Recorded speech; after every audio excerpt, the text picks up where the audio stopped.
Okay, I lied. Smallville isn't actually about Superman. It's about Clark Kent, the awkward, quiet kid who just happens to be different. And that's what separates Smallville from every superhero origin we've ever seen. Most stories start after the hero becomes someone. But Smallville starts before. We see Clark when he's still learning what he is and what he's meant to be. And that's what made it work. Because let's be honest, Superman's biggest weakness isn't kryptonite. It's the fact that he's too perfect. But Smallville fixed that. Gave him flaws, doubts, heartbreak, jealousy. It made Superman human, and that's something not even the big budget movies have fully nailed. Marvel came out in 2001, and it shaped an entire generation of superhero storytelling without even realizing it. The whole no tights, no flights rule forced the writers to focus on character development instead of action. And that rule is the best thing that ever happened to Superman. Because what do you do when your main character could punch through mountains? You take away the punching, you make him face real problems instead: breakups, secrets, betrayal.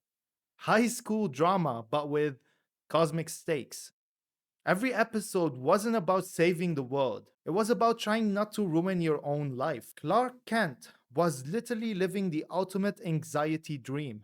It found the human story and the alien myth. Clark Kent isn't just Superman. He's every one of us who've ever felt different. What made it so genius was how it blended teenage emotion with godlike destiny. And that's what made Clark's struggle so powerful. He wasn't just learning to control his powers, he was learning to control himself, his anger, his fears, his loneliness. The same stuff that makes us human, just dialed up with laser eyes. In a way, Marvel is the opposite of Invincible. Invincible shows you what happens when a kid's hero turns out to be a monster. Marvel shows you what happens when a kid with powers decides to become a hero, even when no one's watching. And the cast carried it like legends. Can't talk about Smallville without talking about the cast. Tom Welling wasn't just playing Clark Kent, he was Clark Kent. His performance nailed the perfect mix of awkward, humble, and quietly powerful Clark Kent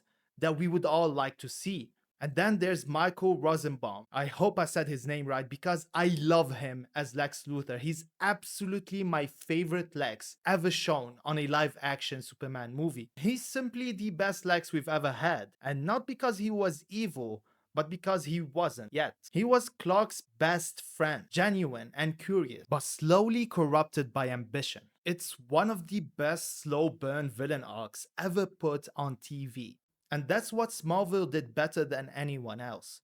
It showed that heroes and villains aren't born overnight. They're built through choices, heartbreak, and circumstances. One wrong turn, and Clark could have been Lex. And one right turn, and Lex could have been Clark. And that's what makes every conversation between them feel like destiny being tested. And unlike most superhero shows that throw love interests around like collectibles, Smallville made them matter. Lana, Lois, Chloe, they weren't just eye candy or filler plots. Each one shaped Clark in a different way. Lana taught him heartbreak. Lois taught him courage. You literally watch Clark mature emotionally with every season. His relationships are the training ground for his morality.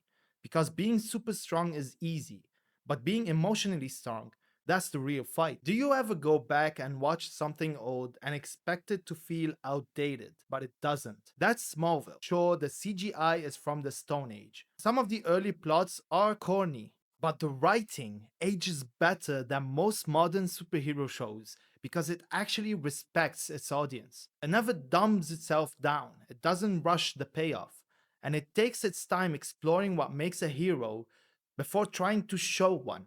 Most superhero shows today jump straight to the explosions and CGI fights. Smallville built foundations. It made you earn the cape with Clark. And the best part? You never needed to be a Superman fan to love it. I myself wasn't a Superman fan until I watched Smallville. You didn't have to know Krypton's history or comic lore. You just had to care about one guy trying to figure life out. Because it's not about the powers, it's about purpose. And that's why 20 years later, fans still say this show hits different. Because it reminds us that destiny isn't about who you're born to be, it's about what you choose to become. And if you want to thank me for putting you on this incredible show, you can do that by hitting that subscribe button. And I'll see you guys next week.